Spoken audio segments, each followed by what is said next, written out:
Hi, how you doing? Karen Flaherty from Living by Human Design here. And today we're going to talk about the gate 12, which is starting Sunday morning, the 13th. And this is the gate of caution. It's about our reputation. It's about how we show ourselves on social media. It's about how we show ourselves in the world. So let's go. So we've got the Sun in gate 12, which, as I said, started this morning, June 13th, and it goes until June 18th. We've also got the Earth in gate 11, which is the gate of ideas or peace. And so the 12 is right here coming off the throat. And so we can see here, the gate 12 is coming off the throat. It's this middle line here. The gate 45 is still in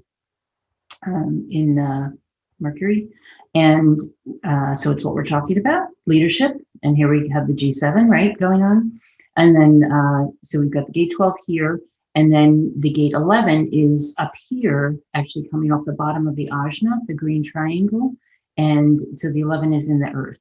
And so together, that's our incarnation cross for the year, for the week. And that's our the two most prominent gates that are showing. Those two gates, we've actually got 5 centers starting out this morning.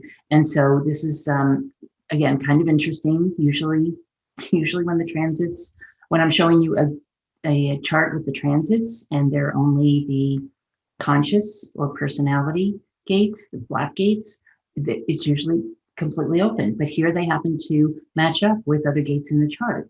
So we've got the 6124 up here, which started last week. And this is the channel of awareness. So everybody has an has a defined head and a defined ajna. Everyone is relatively inspiring or can be inspired. And then with the ajna, everyone has an opinion or, wants to tell you their ideas, for example, especially now with the gate 11 in. And then the gate 56 is all about, is all about storytelling or speaking, teaching. And so the 1156 is called the channel of curiosity. And then finally, we have the gate of the 3955, which is the gate of emoting. And this is down here. They're all defined. And so everybody is going to feel like they have a root center, like they're emotional, like they at least have a throat or might be heard, but it's not connected to a motor. So it's not a motorized throat. It's just a defined throat. And so that's a lot of energy for most of us. And so that from there, and that goes on for a few days. And then from there, we move on to the transit effects that are later in the week. And so the 24 goes away and the 39 goes away. So as we move later in the week by the 17th, which I guess would be Wednesday or Thursday, we've got a number of gates that are moving. Mercury moves from the gate 35 to the gate, from 45 to 35, which is right here, again, off the throat, which gives us this connection between the 35 and 36 to the solar plexus again. So as the 39 goes away, the 35 comes in, and that, again, creates the definition in the solar plexus that allows us, again, to feel emotional. So again, and this is going to be a little more of a manifester type of energy, where the throat is defined by a motor. And so it does make us feel as if we're manifestors, as if we can get a lot done, as if we can speak through our voices and be heard. And also that we have this emotion, at least a little more emotion than usual, if you're usually not emotional. And so we're all emotional manifestors again. And that goes actually for 10 days till the 28th of June. So Pluto moved into gate 61, and Uranus moves into gate 2. So Pluto's up here, moving into gate 61. Uranus is here, moving into gate 2, and Saturn is now in gate 19. And the retrogrades continue for Mercury, Saturn, and Pluto. So with Mercury retrograde, now we'll be talking about, now what's in Mercury is the 35. So this is more about, we call it change, the jack of all trades. It's a very busy kind of energy coming off the throat. So that's what we've got going on this week. So we go from 5 centers down to 2 centers, but those 2 centers make us all manifestors with emotional definition. Now let's talk about the gate 12 and the gate 11. Gate 12 in I Ching, in the original I Ching, is called the gate of standstill or caution. It's literally about being cautious about our reputations and kind of having a restraint around what we're saying. And so this is the kind of energy, for example, that I noticed with for people who have this consistently in their chart, is that they tend to not want to be on social media, for example. They're very careful about their reputations. They do take it with much caution, and they don't like to be pushed into it. For example, they don't like to be said, "Oh, well, you should be on Instagram, you should be on Facebook, you should be doing all these different things and be out there more because you're so beautiful or talented or expert in this and things like that." And they're like, no, no, no, no, I think I should wait. It's that kind of a reputational caution that exists with this kind of energy. And so in the definitive book of human design, they call it the quality of restraint and the importance of meditation and inaction in confronting temptation. And the temptation being the need or the want or the perhaps other people's desire to have you more out there. People with the 12 tend to hesitate. The incarnation crosses this week are the cross of Eden, caution, and education. And we'll talk about the gene keys in a minute, but vanity is the shadow, discrimination is the gift, and purity is the siddhi, or the highest level of that gate. In the gate 11, we've got the gate of, in the original I Ching, it's called peace or ideas. And I always wondered why peace and ideas would kind of go together. It's a kind of a deep-seated meaning within this gate, right? But I think the general idea is that ideas can bring peace, or ideas can allow us to get to a peaceful state if we're open to ideas, if we're having new ideas, if we're willing to basically have ideas that will forward the movement of the human species, nature, our culture, our tribes, our families and friends, and help them in a way that they may not have had the idea to be helped before. So the book calls it a harmonic connection in the individual society that permits assessment before renewed action. So again, kind of jumble of words, but basically helping society to move forward in a careful way, in an active way, but a careful way. It's the obscurity is the shadow in the gene keys. Idealism is the gift, and light is the siddhi. So in the gene keys, what we have, as I just said, it's for the gate 12, the gate of caution. It's vanity is the shadow, discrimination is the gift, and purity is the siddhi. And what Richard Rudd talks about this, I love this, what he has here, let love sing through you, because this is definitely a gate that comes off the throat, right? So it's about speaking, it's about teaching, it's about singing, it's about any kind of articulation that any of us can have.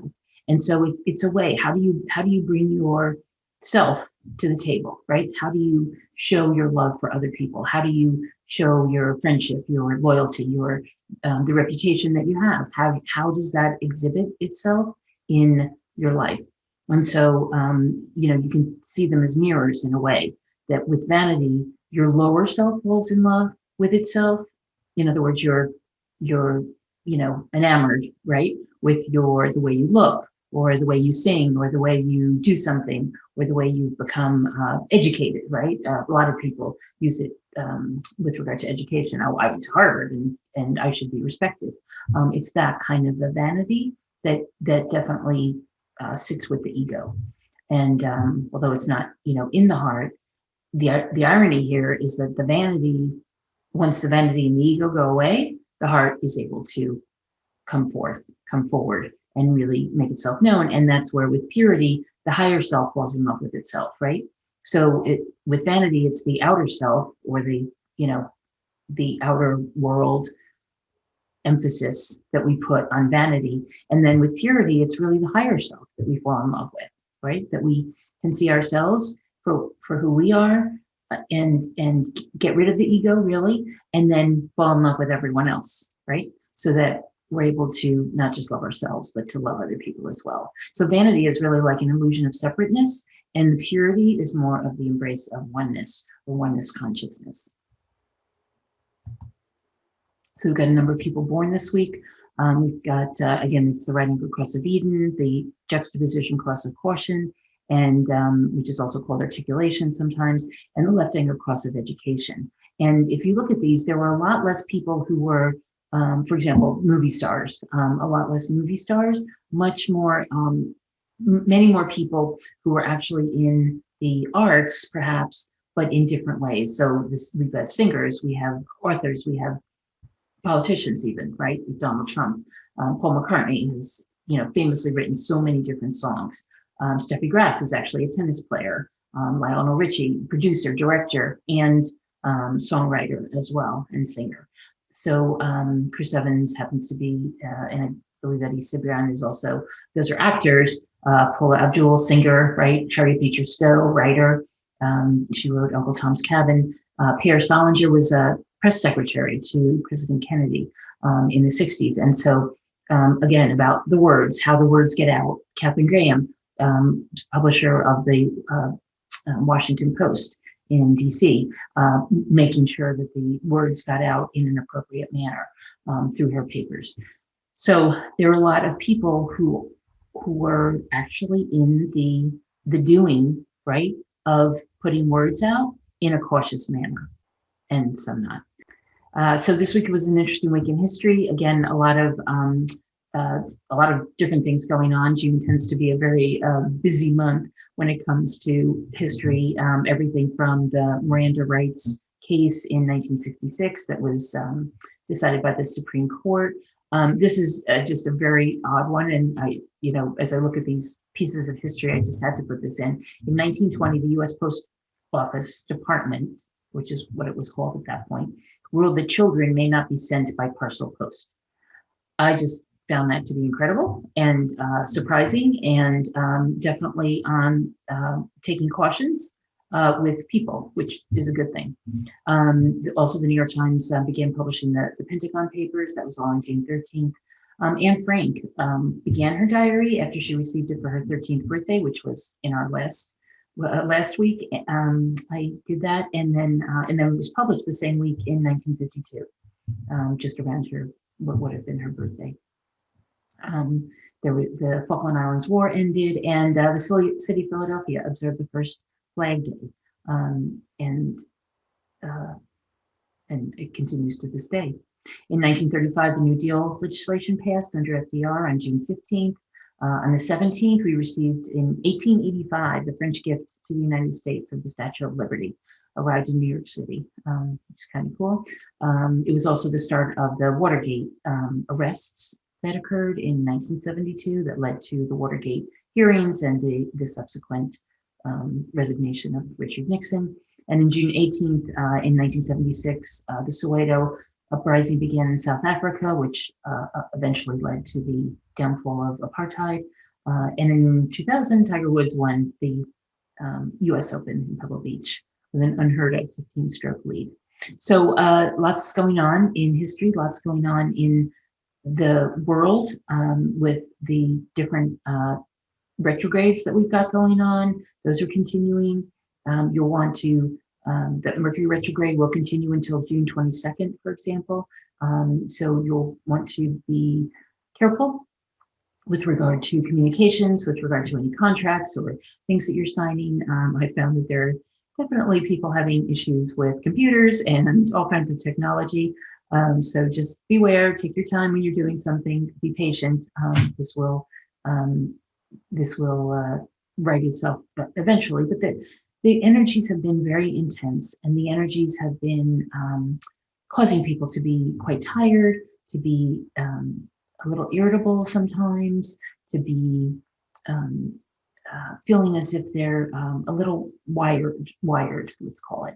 And that could be, if you happen to not be emotional on a regular basis, all the emotional energy that's in the air, basically, in the transits, is having an effect on us. So to be good to yourself, take it easy, Don't push if you don't have to, and do take good care of yourself. So have a great week, and I look forward to seeing you next week. Take care.